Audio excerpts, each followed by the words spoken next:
హరి ఓం. సుభాషిత రత్న భాండాగారంలో ఒక అద్భుతమైన శ్లోకం ఉంది. అది ఇప్పుడు మీ అందరికీ చెప్పబోతున్నాను. ఎందుకో చెప్పాలనిపించింది. నవిప్రపాదోదక కర్దమాని నవేద శాస్త్రధ్వని ఘర్జితాని స్వహా స్వధాకార వివర్జితాని శ్మశాని తుల్యాని గృహాని తాని.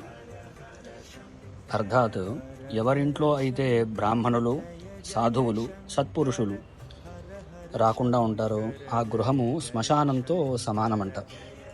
నవిప్రపాదోదక కర్దమాని, ఎవరింట్లో అయితే వేదమంత్రాలు వినపడవు, నవేద శాస్త్ర ధ్వని ఘర్జితాని, ఆ గృహము శ్మశానంతో సమానమట. ఎవరింట్లో అయితే స్వాహ అర్థాత్ యజ్ఞాలు మొదలైన యాగాలు, హోమాలు ఎక్సెట్రా జరగకుండా ఉంటాయో, స్వధ అర్థాత్ పితృకార్యాలు జరగవు, ఆ గృహము శ్మశాన తుల్యాని గృహాని తాని, ఆ గృహము శ్మశానంతో సమానమట.